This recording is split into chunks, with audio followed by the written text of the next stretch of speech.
할렐루야. 오늘도 이 자리에서 삼위일체 하나님께 예배드리는 저와 여러분, 예수 흔적교회 모든 성도에게 하나님의 은혜와 사랑이 가득하기를 축복합니다. 아멘.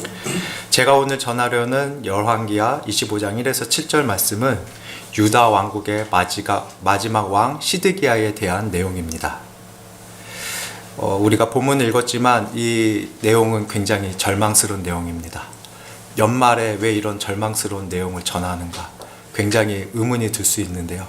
하지만 여기에는 시드기야의 삶을 살펴보면서 하나님께서 우리에게 주시려는 명확한 메시지가 있다고 저는 믿게 되었습니다.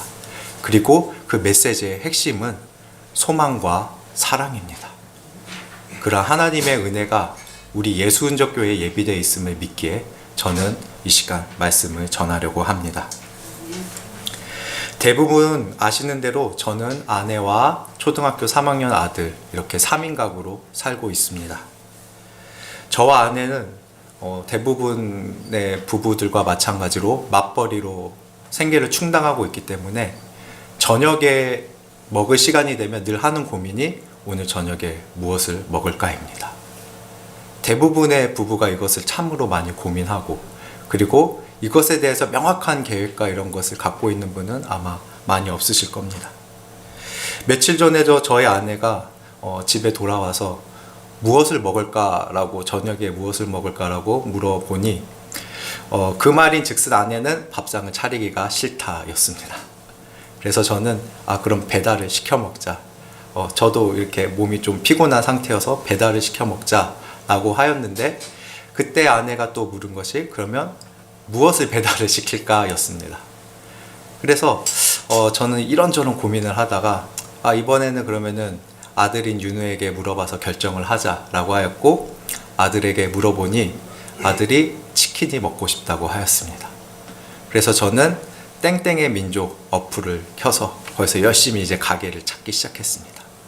그런데 때마침 하나님의 은혜로 3,000원 할인 쿠폰이 적용되는 그러한 가게를 찾았고, 거기서 저희 가정이 즐겨 먹는 후라이드 반, 양념 반 치킨 한 마리를 시켰습니다. 그리고 40분 정도가 지나자 배달 음식이 도착했고, 요즘 날씨가 많이 추워져서인지 치킨이 조금 많이 식어 있는 상태였습니다. 음식은 아무리 맛있게 조리를 해도 온도가 안 맞으면 제 맛이 안 나기 때문에 저는 치킨을 빨리 먹어야겠다는 마음에 그나마 식기도를 짧게 하는 저희 초등학교 3학년 아들에게 식기도를 부탁을 했습니다. 그리고 아들이 이제 식기도를 하였는데 그 내용이 이렇습니다. 하나님 아버지, 이 음식 주셔서 감사합니다. 우리 가족 오래오래 건강하게 살게 해주세요. 예수님의 이름으로 기도했습니다. 아멘. 저는 저희 아들이 이 상황에 딱 맞는 최적의 기도를 한 거에 대해서 너무 대견스럽게 생각했습니다. 그런데 한편으로는 하나님께 죄송하기도 했습니다.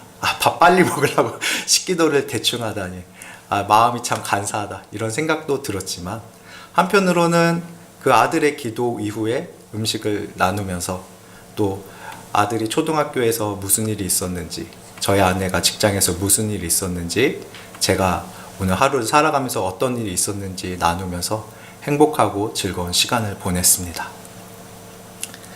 모든 인간은 고통 없는 삶, 내 뜻과 소원이 어려움 없이 이루어지는 삶, 그리고 이러한 평탄한 삶이 죽을 때까지 이어지다가 잠자듯이 죽는 것을 원합니다.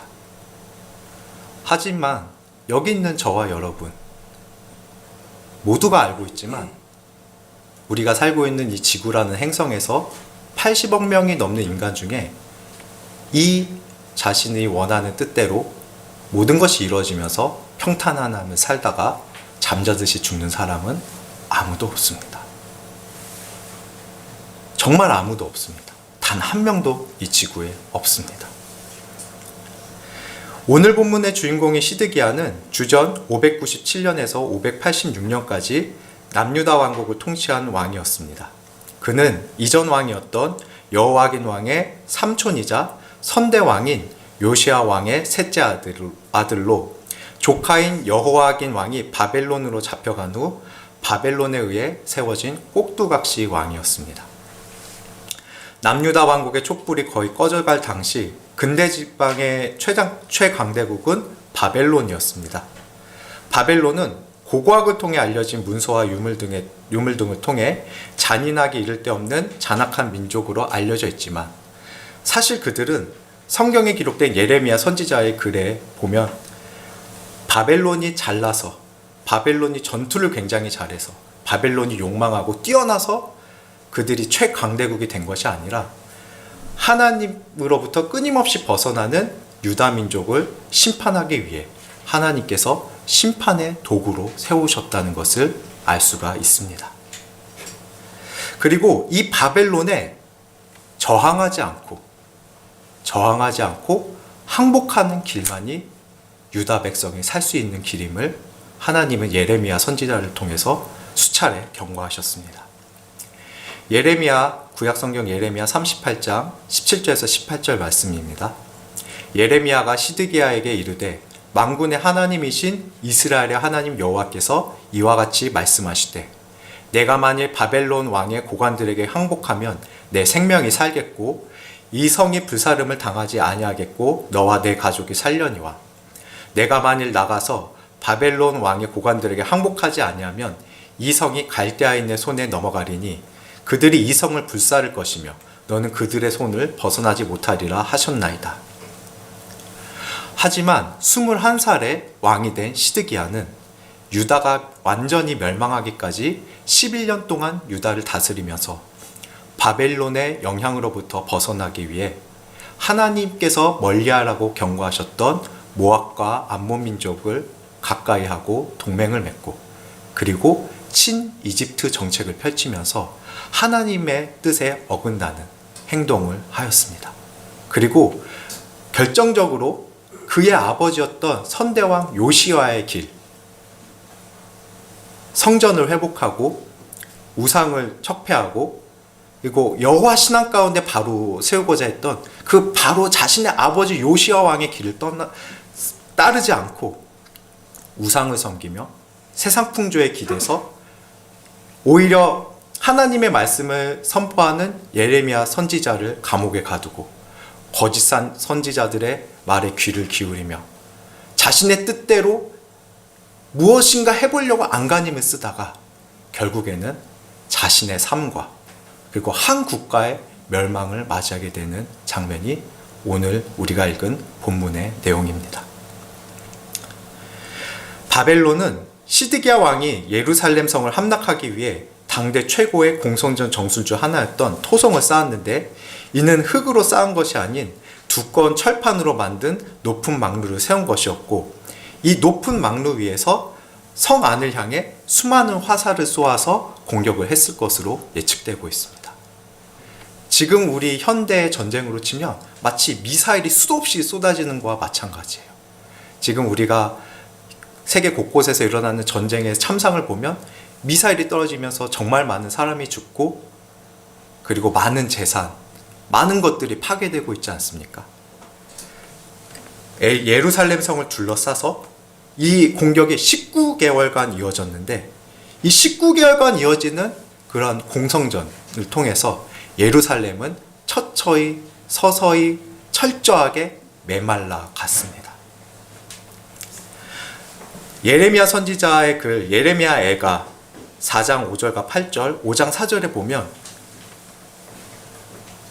여기 본문에도 나와 있지만 나중에 가게 되면 정말 먹을 것이 하나도 남지 않는 상황이 됐습니다. 정말 빵 한 부스러기조차 없는 상황이 돼요. 그래서 부모가 자식을 삶아먹는 지경에까지 이르렀게 됐다고 합니다.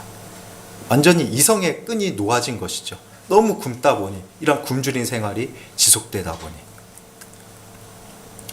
이렇게 장기간 지속된 전쟁에서 더 이상 버틸 재간이 없던 시드기야는 군사들과 함께 몰래 예루살렘 땅을 떠나 도망치다가 여리고 평지에서 붙잡히고 바벨론 왕 느부갓네살 왕 앞으로 끌려갔습니다. 그리고 그들은 시드기야 왕이 보는 눈 앞에서 그의 자녀들을 죽였습니다. 그리고 시드기야의 두 눈을 뽑았다고 기록되어 있습니다.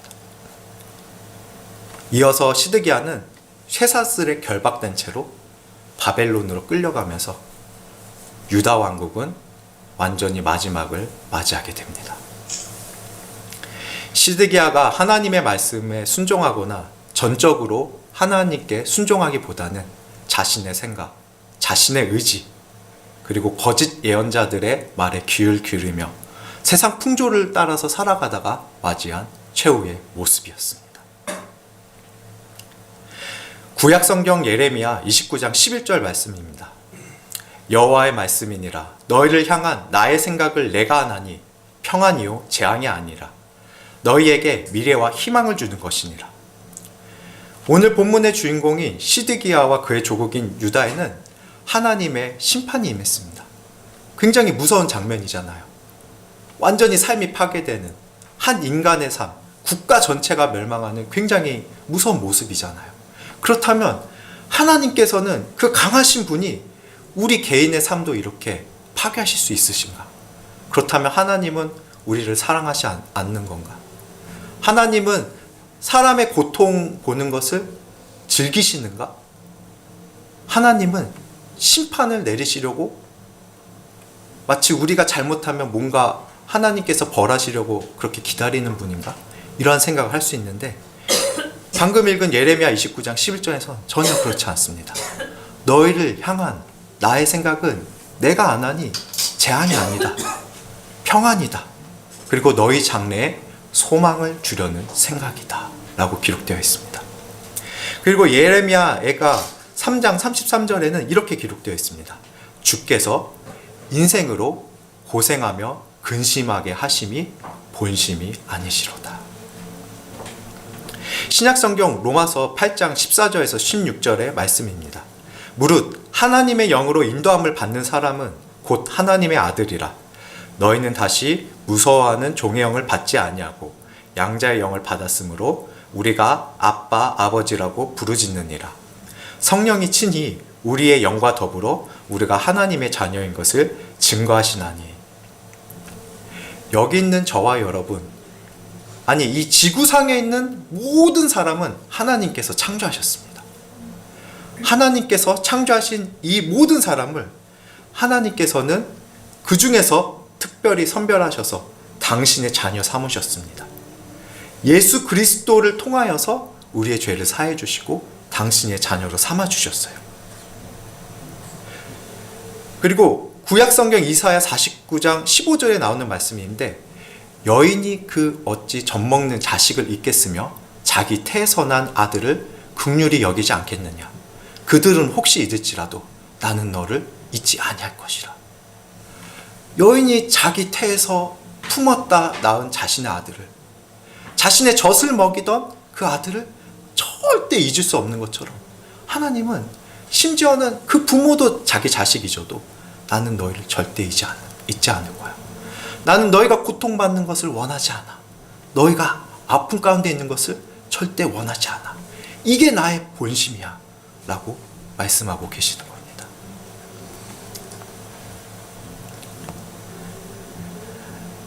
로마서 8장 14절 16절의 말씀대로 양자의 영, 하나님의 영이요 그리스도 예수의 영인 성령님을 통해서 우리는 천지 만물을 창조하신 하나님을 아버지, 아빠라고 부릅니다. 오늘도 제가 예배당에 도착했을 때 우리 윤명순 권사님께서 주여, 아버지, 그리고 방언으로 이렇게 기도하셨어요. 하나님을 아버지라고 부를 수 있는 것은 성령께서 우리 영과 더불어서 주장하시기 때문입니다. 성령께서 우리 영을 통치하시기 때문에 천지만물을 지으신 창조주이신 만물의 주권자이신 하나님을 우리가 아버지라고 부를 수 있는 거예요. 이러한 아버지께서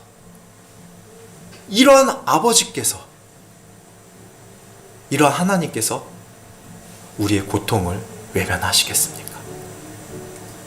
그런데 안타깝게도 본문의 시드기야의 삶에서는, 그리고 시드기야가 통치했던 유다의 국가에는 하나님의 심판이 임했습니다.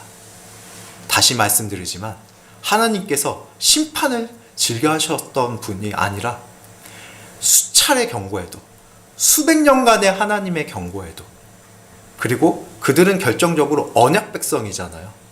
하나님과 언약을 맺었습니다. 처음에는 아브라함과 언약을 맺으셨고, 그 다음에는 이삭과 야곱을 통해 그 언약을 갱신하시고, 나중에는 이제 가나안 땅에 들어간 이스라엘 12지파와 다시 한번 그것을 약속을 상기하시면서 그들이 하나님만을 쫓을 것을 당부하셨습니다. 약속은 상호간에 지키는 것입니다. 하나님께서는 신실을 하셨습니다. 그런데 이스라엘은 하나님을 거부하고 이방 민족의 신을 섬기고 이방의 풍조들을 받아들여서 자신들의 길을 가고자 했던 것을 하나님께서는 결국에는 때가 되어서 심판하셨던 장면이 오늘 본문의 내용입니다. 시드기야는 자식들의 죽음을 눈앞에서 목격했습니다. 부모에게 자식의 죽음을 보는 것은 가장 두려운 것입니다. 그것보다 두려운 것은 없습니다. 그런데 시드기야의 눈앞에서 자녀들을 모두 죽인 것은 그의 소망을 뽑아버리려는, 그의 소망을 끊어버리려는 바벨론의 잔혹한 형벌이었습니다. 이어서 그는 두 눈이 뽑혀서 앞을 볼 수 없는 상태가 되어 혼자서는 아무것도 할 수 없는, 마치 살아있는 송장과 같은, 살아있는 시체와 같은 삶을 살게 되었습니다. 그리고 그는 쇠사슬에 결박된 채 자신이 한 번도 가본 적이 없는 바벨론 땅으로 끌려갔습니다. 가끔 그러한 것을 해보시면 금방 알 수 있는데, 제가 이번 주에 이 본문을 읽다가 그 두 눈이 먼 그 시드기야 심령을 한번 경험해 보기 위해서 저희 집에 가서 엘리베이터를 타고 올라가고, 엘리베이터에서 내려서 저희 집 문 앞까지 한 3m 정도밖에 안 되는 거예요. 그런데 제가 눈을 감고 가리고 저희 같이 엘리베이터 탔던 저희 아들의 손을 잡고, 윤혜야, 너가 아빠를 한번 이렇게 데리고 가봐 라고 했습니다. 그래서 제가 완전히 눈을 감고 저희 아들 손을 잡고 가는데도 너무 겁이 나더라고요. 무슨 일이 생길지 알지 못하니까. 혹시 가다가 아는 길이어도 뭔가 걸릴까, 뭔가에 부딪힐까, 그런 마음이 들었습니다. 그런데 시드기야는 이제 영원히 앞을 보지 못하는 상태가 된 것입니다. 자녀가 죽고, 부모는 자녀를 통해서 자신이 이루지 못했던 소망도 그 자식이라도 이루어주기를 간절히 바라는 마음이 있을 것입니다. 그런데 그 자녀가 다 죽었어요. 그리고 그는 두 눈이 뽑혀서 자신 스스로 아무것도 할 수 없는 상태가 되어서 소망이 끊긴 채 바벨론으로 끌려갔습니다.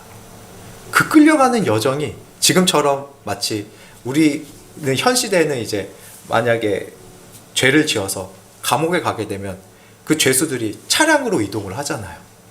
그런데 이때 당시에 차가 없잖아요.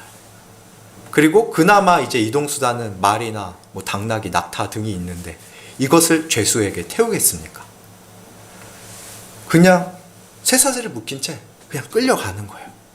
그리고 이 포로가 끌려오는데 이들이 어떻게 따라오는지 살피면서 가겠습니까? 그냥 자기들이 가는 속도로 그냥 끌고 가는 거예요. 지난주 담임 목사님께서 설교 시간에 말씀하신 대로 소망이 사라진 삶, 소망이 없는 삶은 인간에게 가장 큰 고통입니다. 하지만 이러한 때에도 우리가 소망을 가질 수 있는 이유는 우리가 너무 많이 들어왔고, 그래서 너무 당연하다고 생각할 수도 있고, 때로는 이것이 그렇게 대단한 일인가 라고 생각할 수 있는 하나님이 우리와 함께 하시기 때문입니다. 하나님이 우리와 함께 하시기 때문입니다. 신약성경 마태복음 1장 18절에서 21절 말씀입니다. 예수 그리스도의 나심은 이러하니라. 그의 어머니 마리아가 요셉과 약혼하고 동거하기 전에 성령으로 잉태된 것이 나타났더니 그의 남편 요셉은 의로운 사람이라 그를 드러내지 아니하고 가만히 끊고자 하여 이 일을 생각할 때에 주의 사자가 현몽하여 이르되 다윗의 자손 요셉아 내 아내 마리아 데려오기를 무서워하지 말라. 그에게 잉태된 자는 성령으로 된 것이라. 아들을 낳으리니 이름을 예수라 하라. 이는 그가 자기 백성을 그들의 죄에서 구원할 자의심이라 하니라. 방금 읽은 마태복음 1장 21절에는 예수님의 출생 목적이 기록되어 있습니다. 예수님께서 이 땅에 우리가 지금 살고 있는 이 땅에 2000년 전에 태어나신 이유는 우리의 죄의 문제를 해결하시고 구원하시기 위함입니다. 사람이 아무리 훌륭한 삶을 살아도 그리고 아무리 많은 부귀영화를 누려도 해결할 수 없는 문제는 죄와 결핍의 문제입니다. 인간은 스스로 자신의 죄를 해결할 수 없습니다. 여기서 얘기하는 자신의 죄는 세 가지 측면으로 볼 수 있는데 첫 번째는 아담의 범죄로부터 유전된 원죄입니다. 두 번째는 우리가 부지부식간에 아니면 때로는 의도적으로 지어왔던 때로는 드러나지 않았던 우리만 알고 있을 수도 있는 자범죄를 의미합니다. 그리고 또 한 가지는 끊임없이 하나님을 떠나 우리 마음대로 살려고 하는 죄악된 성향을 의미합니다. 하나님은 이러한 우리의 죄의 문제를 해결하시고 구원하시기 위해 당신의 아들이신 독생자, 좀 더 정확하게 원어적으로 보면 독존자, 독특한 당신의 아들이신 예수 그리스도를 이 땅에 보내주셨습니다. 신약성경 고린도후서 8장 9절 말씀입니다. 우리 주 예수 그리스도의 은혜를 너희가 알거니와 부요하신 이로써 너희를 위하여 가난하게 되심은 그의 가난함으로 말미암아 너희를 부요하게 하려 하심이라. 그리스도 예수는 창조주 하나님의 아들이십니다. 창조주 하나님의 독특한 아들이십니다. 완전한 하나님이세요. 그러면서 하나님의 아들이세요. 이 온 우주에서 가장 부요하신 분이시지만 스스로 이 땅에 오셔서 가난하게 되신 것은 우리를 부요하게 하시기 위함이라고 기록되어 있습니다.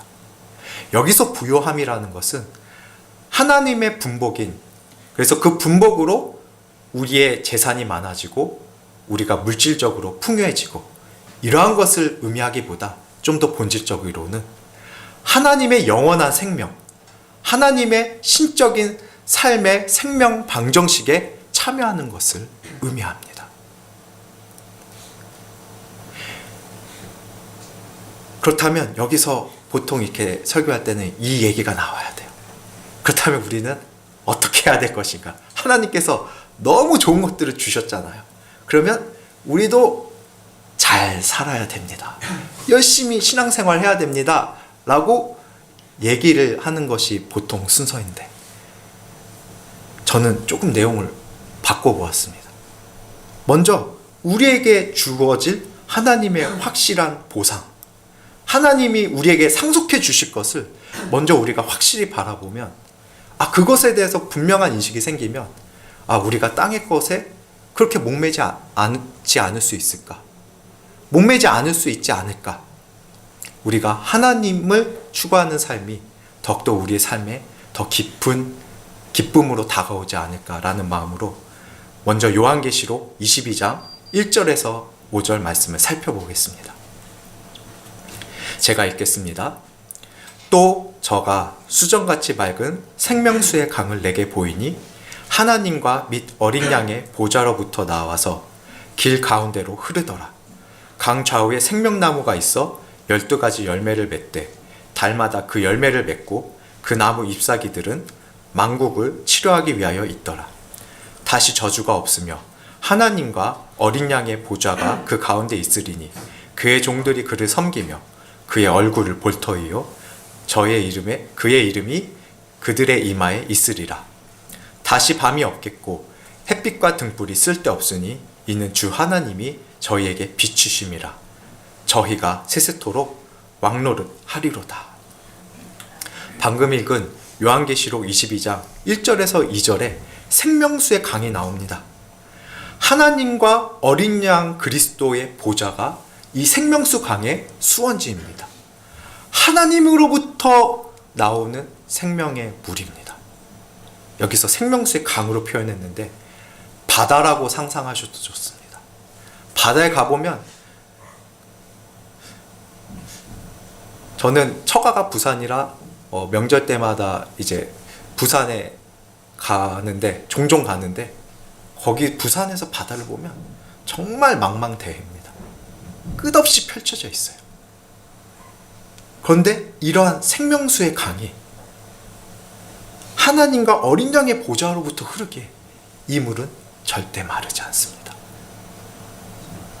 그리고 이 물을 마시는 모든 이는 영원한 생명을 누립니다. 그리고 이 생명수 강 좌우에 생명나무들이 있습니다. 그리고 이 생명나무들에는 12가지 실과가 맺힌다라고 기록되어 있는데, 12는 우리가 알지만 성경에서 완전수를 의미합니다. 완전한 열매들이라는 거예요. 모든 사람에게 부족함이 없는 완전한 먹을 것이라는 것입니다. 그래서 이 완전한 열매들을 우리가 먹을 수 있기 때문에 우리의 지금까지 삶의 일평생 고민이었던 무엇을 먹을까라는 고민이 완전히 해결되는 것입니다. 무엇을 마실까라는 고민도 완전히 해결되는 곳입니다. 3절과 4절에는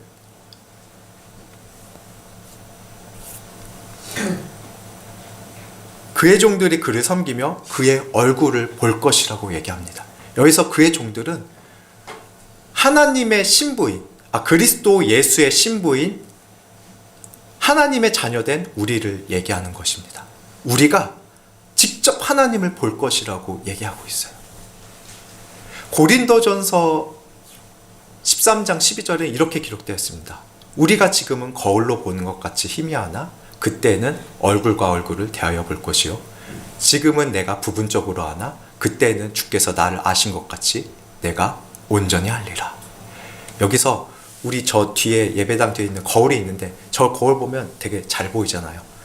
이 성경이 기록된 당시 거울은 청동 거울이었습니다. 그래서 얼굴을 봐도 되게 희미하게 보이는 거예요. 제대로 보이지가 않는 거예요. 그래서 거울을 보아도 희미하게 보인다라고 기록되어 있는 것입니다. 그리고 성경에서 하나님의 얼굴은 그 누구에게도 보여주지 않으셨습니다. 모세도 하나님의 얼굴을 보지 못했고, 엘리야도 보지 못했고, 그 누구도 하나님의 얼굴을 보지 못했습니다.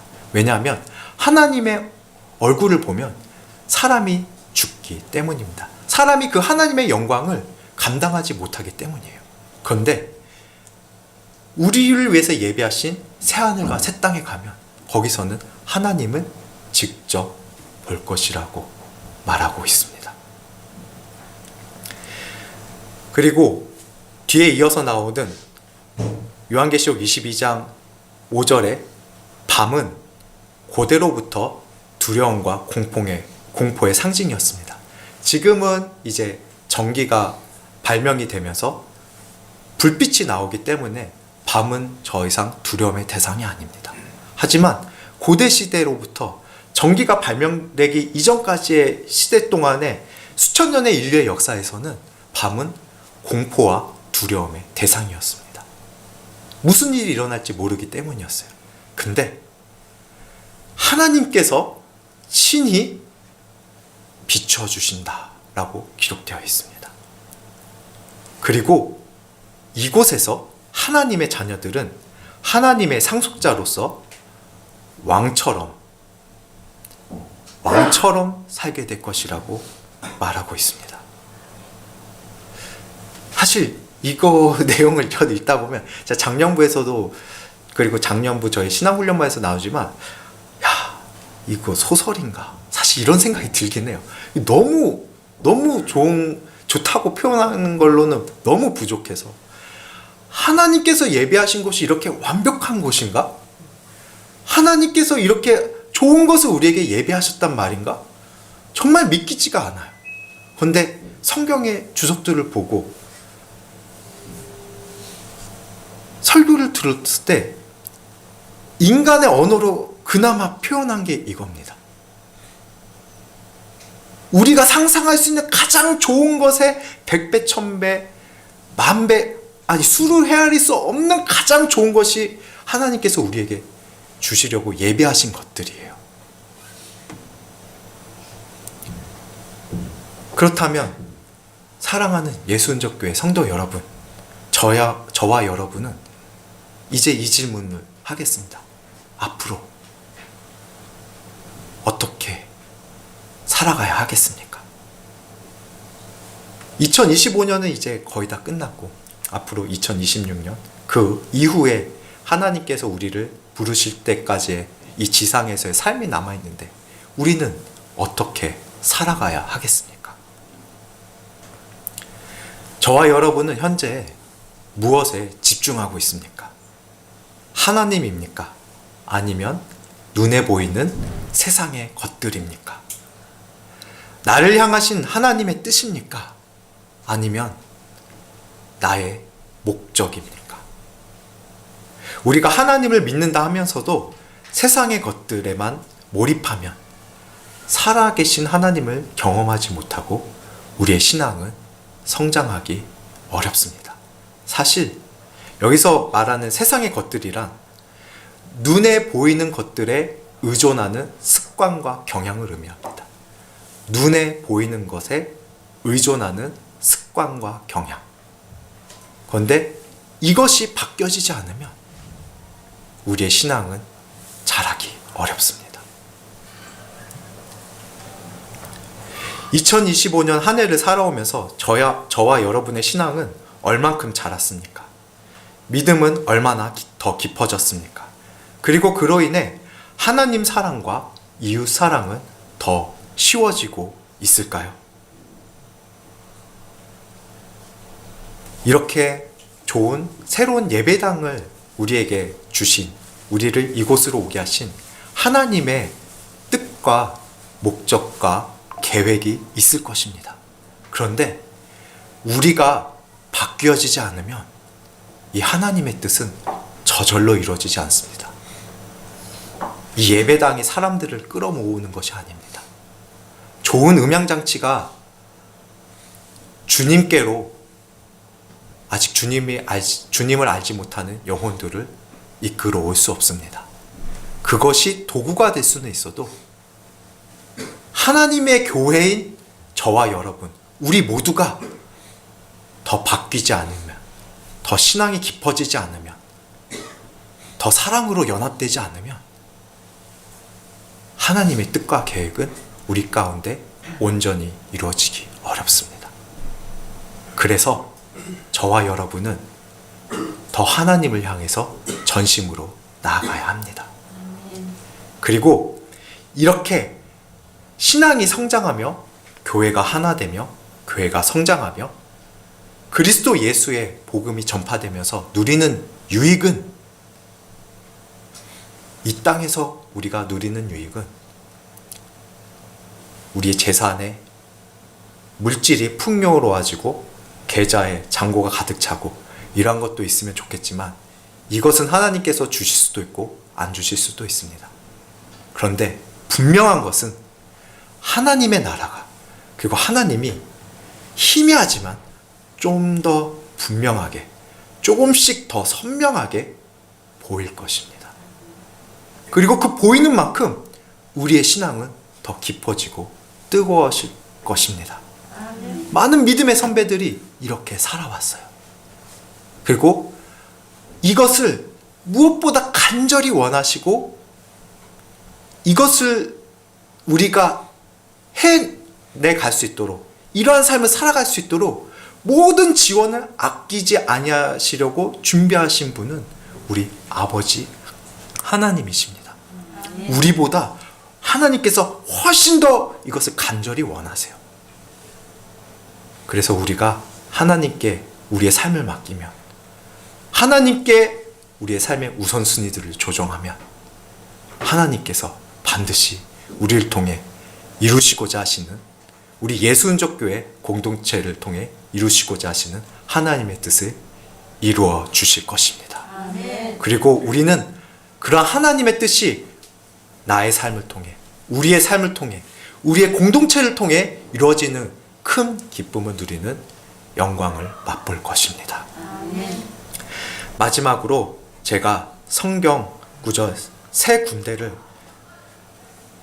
말씀드리고 설교를 마치겠습니다. 이 말씀을 꼭 기억하시고 메모하시고 수시로 묵상하시면서 하나님의 뜻이 내 삶에 이루어져 가기를 열망하며 나아가면 좋겠습니다. 먼저 신약성경 요한일서 2장 15절에서 17절 말씀입니다. 신약성경 요한일서 2장 15절에서 17절입니다. 이 세상이나 세상에 있는 것들을 사랑하지 말라. 누구든지 세상을 사랑하면 아버지의 사랑이 그 안에 있지 아니하니, 이는 세상에 있는 모든 것이 육신의 정욕과 안목의 정욕과 이생의 자랑이니 다 아버지께로부터 온 것이 아니요 세상으로부터 온 것이라. 이 세상도 그 정욕도 지나가되 오직 하나님의 뜻을 행하는 자는 영원히 거하느니라. 이어서 골로새서 3장 1절에서 3절 말씀입니다. 그러므로 너희가 그리스도와 함께 다시 살리심을 받았으면 위의 것을 찾으라.